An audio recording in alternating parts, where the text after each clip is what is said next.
En el Poder Judicial se creó el Sistema Nacional Anticorrupción y esto permitió que se creen juzgados especializados para tratar temas anticorrupción.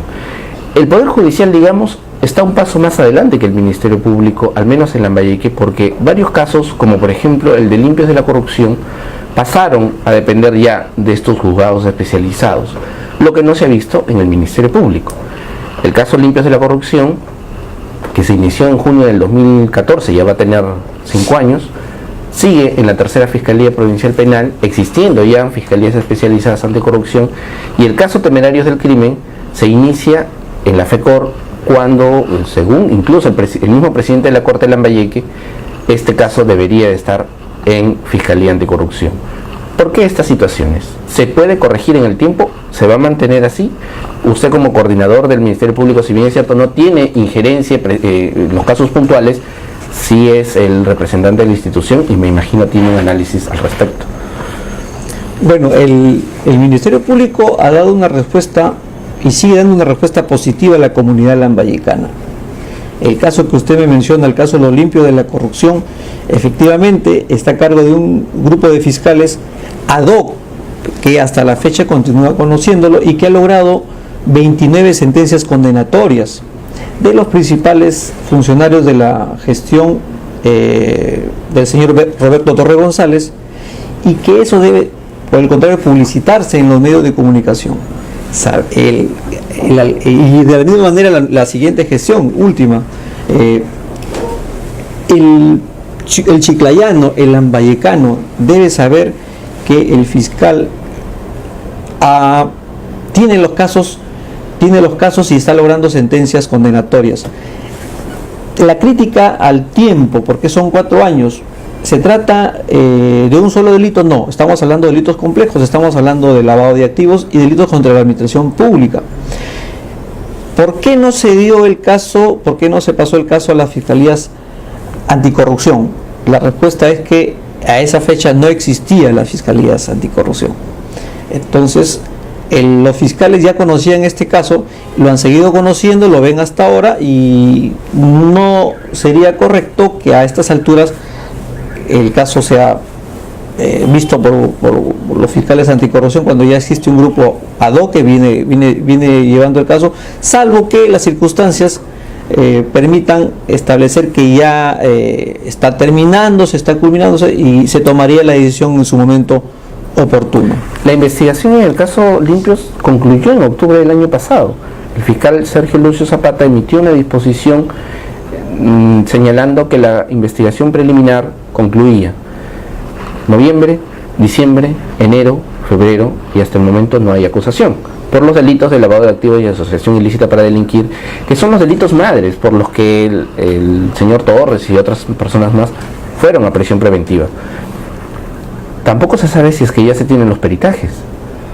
Este despacho de presidencia ha recibido informe de la tercera fiscalía, del equipo que encabeza el doctor Sergio Zapata Orozco, de que ya existen los peritajes, porque hasta donde tenemos entendido, estos no han sido trasladados a la defensa de los investigados para que exista la respuesta como lo ordena el código. Bueno, en ningún momento se ha vulnerado el derecho de defensa de los investigados por quien usted me pregunta. En su momento se les notificará la pericia que se emita. Los fiscales han emitido los informes a presidencia y justamente esa es la respuesta que le doy sobre los números de las condenas. Y también le puedo decir que... Pero las condenas, doctor, son por casos desacumulados, no son ni por lavado de activos ni por asociación ilícita para delinquir, que son los delitos madres. Es ahí donde está centrada mi pregunta. Sí, le termino de responder. Entonces, el caso del lavado de activos y asociación ilícita no se ha culminado, está pendiente de presentar el requerimiento acusatorio, y ahí va la interrogante a su pregunta sobre los peritajes. Tan complejo es el peritaje que ni los mismos peritos, que son 3 contadores públicos colegiados, no terminan de el análisis final de los tantos tomos que consta el caso. Son más de 10 investigados y abundante la información recopilada. Están, eso lo han informado los fiscales, están en la etapa final de la elaboración de la pericia, y el fiscal provincial Sergio Lucio Zapata Orozco debe estar emitiendo su requerimiento acusatorio en los próximos días, y ya tendremos noticias sobre ello. Doctor Artiaga, usted ha sido coordinador de la segunda Fiscalía Provincial Penal y después ha sido de la Fiscalía de Apelaciones. ¿Cuál es el plazo que se tiene desde que un fiscal concluye una investigación preliminar para presentar el requerimiento acusatorio? Fui fiscal coordinador de la primera Fiscalía Provincial Penal Corporativa y fiscal superior de la segunda Fiscalía Superior de Apelaciones de Lambayeque. He conocido los casos en segunda instancia de lavado de activos, incluido el del caso Los Limpios de la corrupción.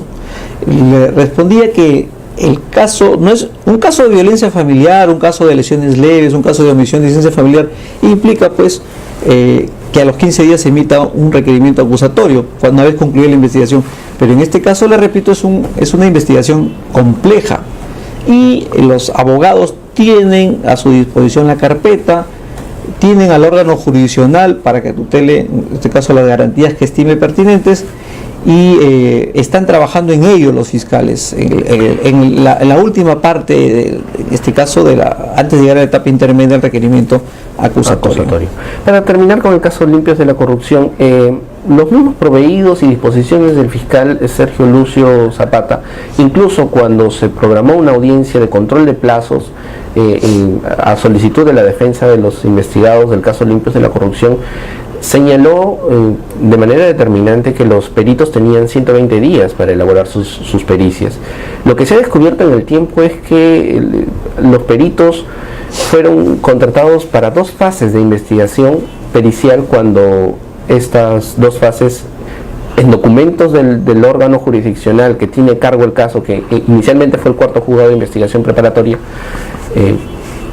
nunca existieron. Nunca se determinó que se harían las pericias en 2 etapas, y tampoco los contratos de servicio que este Ministerio Público emitió a favor de los 3 peritos que fueron nombrados.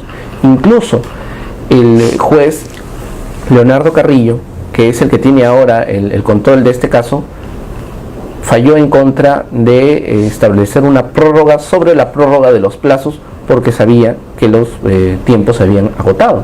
Entonces, podemos entender, o la comunidad lambayecana puede entender, que a marzo del año 2019 los peritos del Ministerio Público, contratados por el Ministerio Público, todavía siguen investigando el presunto lavado de activos en el caso Limpios de la corrupción. Los peritos no investigan, los peritos elaboran un dictamen policial. Elaboran sus informes. El cuestionamiento al que usted hace alusión tiene que verse no en este momento, sino tiene que verse en el órgano jurisdiccional cuando finalmente se presente la pericia. Se correrá traslado, en la etapa intermedia podrán hacer las observaciones, podrán presentar su pericia de parte, en fin, es en la misma actividad jurisdiccional donde se va a presentar el requerimiento acusatorio que contendrá la pericia, donde se va a discutir la pertinencia de esa pericia, el contenido, los alcances, las conclusiones, y es el escenario de un juzgamiento. ¿Cabe la posibilidad de que sean impugnadas entonces? Las partes, ¿Por tiempos? Las partes están asesoradas por cada uno por sus abogados y su pool de abogados. Pero el Ministerio Público es consciente de que así como pueden valer y el juez validarlas, y en función de eso emitir una sentencia en determinado momento, también existe la otra posibilidad de que se impugnen esas pericias por tiempos, por haber agotado los tiempos. El pronunciamiento sobre las pericias corresponde a las partes procesales.